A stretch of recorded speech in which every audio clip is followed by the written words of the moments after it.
Welcome to the Craig and Greg Show, presented by Maximize Leadership. Now, here are Craig Owens and Greg Harris. Hey, welcome back to another episode of the Craig and Greg Show right here from our brand new studios. I can still smell the paint. It's intoxicating. It is. Yeah. Same great content, we hope, but just a different setting slightly. Do you agree with that? I like it. It's another chance. You don't want to disagree with me?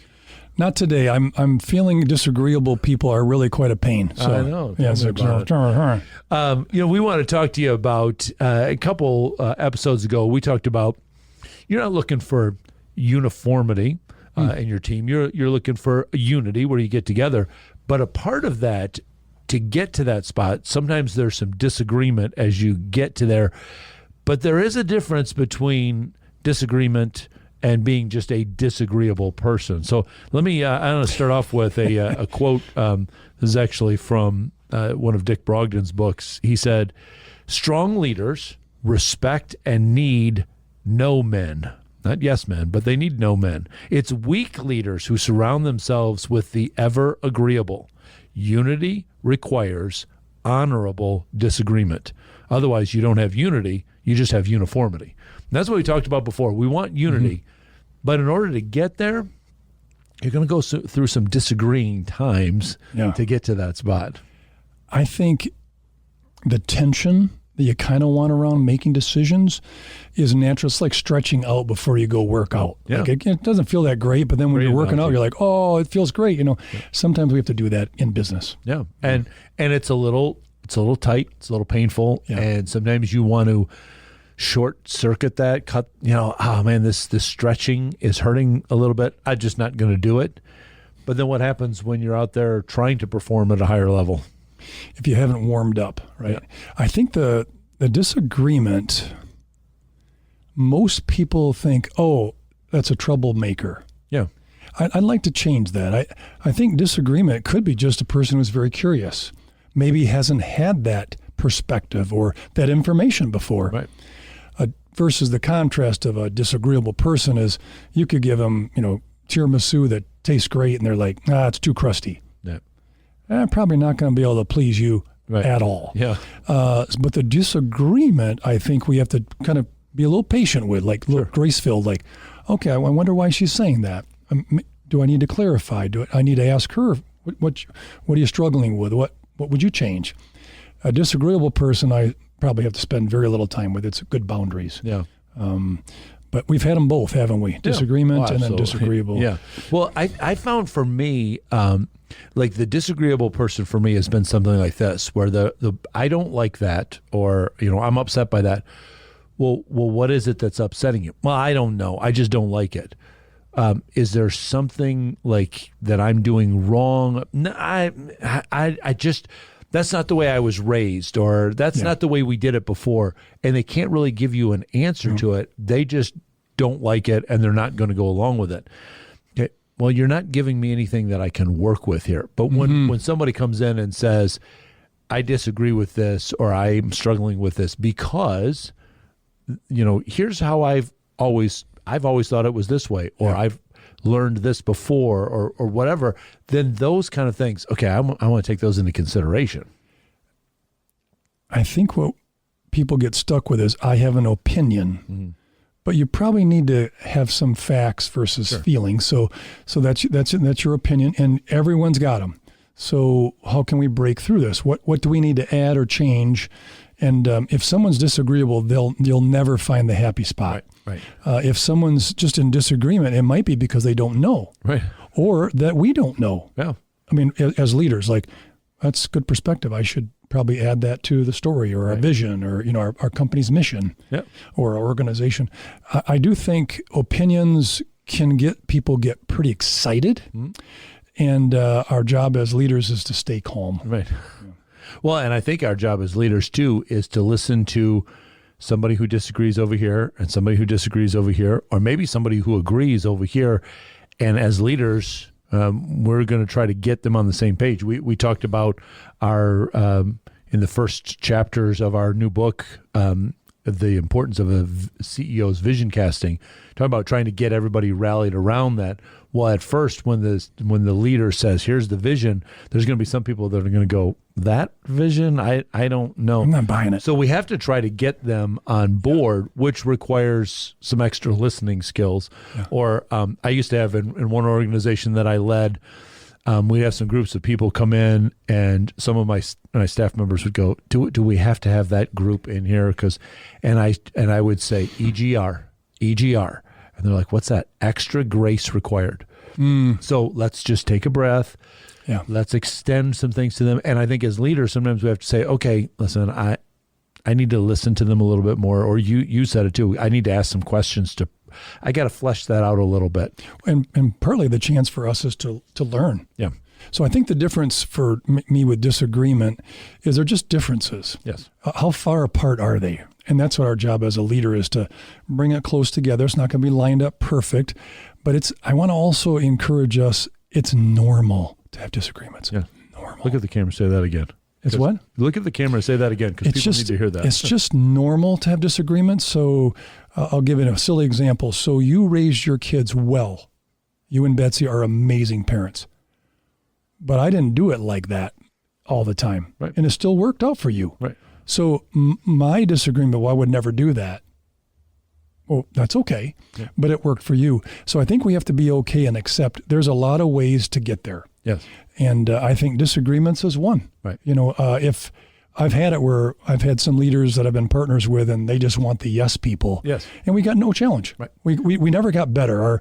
Our toolbox never got new things. It was just the same old thing. And you're like, I think there's new ways to do it. There's new ways to, peel the apple. And I think for us as leaders, we have to kind of say, I'm leading. I'm not dominating. Right. I'm not dictating. Well, the reason why I wanted Greg to look you right in the eyes and say that again is because there's a lot of people, I think, that especially people that are newer in leadership, that if somebody disagrees with them, that then they think either that person's the enemy or they begin to second guess their own leadership. Well, maybe I'm not doing it right because I expected everybody to just line up and go, "Oh, this is great." But you don't want those kind of people. I mean, it's great to have some early supporters, some early adopters especially for new things. Like, change management. Right. Yep. But it's okay if there's people that are at that spot like, I'm going to wait here for a second. I'm not being disagreeable. I don't know if I can go all in on this yet. Test it. Right. Yeah. Can I ask some questions? A couple episodes ago, we had the generation conversation, the difference of generations. Yep. And I think that adds to disagreements. Yeah. Well, that's silly, Dad. Why'd you do it that way? Well, son, because it's worked, and I didn't quite do it the way my dad did it, but I've modified it so it works for me. Right. I think that's what we have to give people grace. EGR, just let them have a chance. Let's hear it out. Yep. In the end, you and I still have to make the decision as leaders, which way we're going to go and how we're going to do it. But I think we have to be okay with just the normality of disagreements. Your Jeep is awesome. I don't have that Jeep. I have a Suburban. You might think that's too big, but it doesn't mean it doesn't get us where we need to. Right. It's okay. Yep. And I think I wouldn't want robots or, I wouldn't want people that just follow blindly. Well, challenge me, Let me ask you this. If you can remember back earlier in your leadership career, I'm going to guess, because this would have been me, I didn't want people to disagree with me. Oh, absolutely not. No, it's a threat, right? It's defensive. Yeah. I probably have responded poorly to a disagreement when actually it was just a clarification or we were only an inch apart. But I thought they were 3 miles. Yeah. And then I learned, okay, Greg, just ask more questions, clarify, let them know they're safe to disagree. Yep. And I think we have to do that even as parents, not just leaders of an organization, just parents. Like, it's okay, you're going to raise your kids a little different, and I just want to make sure that I love you no matter what. Right. And I think as leaders, we have to almost say that, like, I respect you no matter what. You can disagree. Now, there is a line. So there was a urban pastor, Bishop William Abney, and he kind of took me under my wing early in my career in the city. and just taught me kind of the ways. He's from Detroit. I was from Grand Rapids, and has a different background. He's black, I'm white. But we found common ground. And that's what I think was encouraging for me early on in my career was it's okay to come from different spots, different experiences, but the amount of commonality is way more than we give credit for. Yep. And we kind of focus on the difference, which is sort of, the devil's way of keeping us divided. Sure. Yep. And I think asking the questions about the thing, well, I don't understand. It appears that you're looking at this differently than I am. Can you tell me? Can you inform me? Yeah. What is it that you see? I really want to be on the same page with you. I want us to to get along. I want us to move forward together, but I don't understand. And I think that really signals a very humble learner mindset when you're saying to somebody, I'm willing to learn something from you. Even if you're looking at the flow chart, if you say something like, well, I'm still higher on the flow chart than you are, but if you still say, but I'm willing to learn something from you, that really speaks volumes, and I think it opens up better dialogue. If we were really going to look at that person, the story you just gave, the example you just gave, it's much easier to find them. The disagreeable person, I'm going to set boundaries. Yep. Because they're never happy. Right. And I've been around them. I've been around the curmudgeons, and you're like, you're not leading at the highest level because you're kind of in your own way and you're stubborn, closed-minded. So as a leader, I had to learn, open up my mind, but I also expect them to. Sure. Right? If there's a disagreement, let's both open up our minds. What do you think? Well, you're going to try to convince me. No, we're both opening up our minds. Right. Yeah. And it could be 61% I am right, 39 you're right. It could be the opposite. So we can find a commonality. We can get together and have a hybrid. So let's talk a little bit. I like the word that you said there, boundaries with a disagreeable person. What does that look like? Flesh that out for us. What kind of boundaries would you use to protect yourself and maybe even protect the disagreeable person? What kind of boundaries are you setting? I think the first message is I respect our differences. I understand that you're in disagreement. I wouldn't call them disagreeable or ornery or whatever, but maybe I wouldn't. I'm just teasing. I think they need to know they're safe. Sure. But I would probably bring the lesson to say, for all of us to get along a little smoother, they're going to probably have to give up a little bit of the disagreement chip. Sure. And find that humility of, I'm going to join the team. I might not wear brown socks with brown shoes like you do, and some of those are just small little differences, and they feel like it's the Himalayan mountains. That's how big it is to them. Right. Boundaries also for me were time spent. I can respect them, but I don't need to give more time because I'm not going to convince them. That's probably the biggest one for me for boundaries is to say, listen, you're probably at this point, you're not going to change my mind. I'm probably not going to change your mind. So, it's really pointless for us to continue on this conversation. I'm not convincing you. You're not convincing me. So it doesn't mean that we can't spend time together, can't hang out, can't, be on the same team or whatever, but probably not going to be spending a lot of time with you. You have a better memory than I do, plus you're younger. But so much younger. I mean, wow, this is impressive. I'm going to steal some of your candles. I wonder about where we think is a disagreement and how many times we've been surprised that it really wasn't. Right. Partly I have to know, is the other person disagreeable because they're hurt? Yeah. Or do they wish to hurt? Yeah. And if they're hurt, that's a totally different assignment, and I love it. I dive in. But the boundaries of time probably are, I only have X. Yeah. And if I'm going to have to stay around you and manage your up and down or moody or your closed-mindedness, you can still be here. It's just I might not engage like others. Sure. Not because I only want yes people, but it just takes away my own peace. Sure. I've learned. Sure. Yeah, and I totally agree with that. And I've also found one of the boundaries that I use for the disagreeable people is that I'm not going to let them in on the inside of how some decisions are made. Oh, that's good. Because I got a team, and again, like that quote that we opened up with, I'm not looking for a bunch of people that are just going to rubber stamp, everything that I say. Oh, that's wonderful. Yeah, we agree with. Doesn't matter what you say, we agree with it. I'm not looking for that.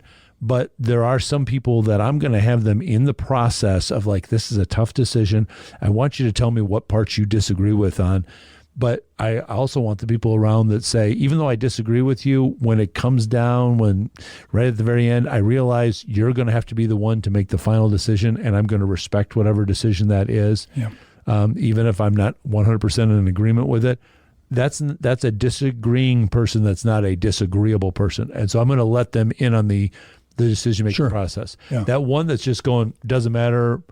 Unless it's my way, I'm never gonna, and I'll fight you, and I'm gonna, just all of these things. Okay, well, I'm not letting you in on the inside for making these decisions. Yeah. I would say also the person who is disagreeable has very few acquaintances. Probably. I didn't say friends, acquaintances, because it's not enjoyable. Right. You just, take the air out of the room. Yep.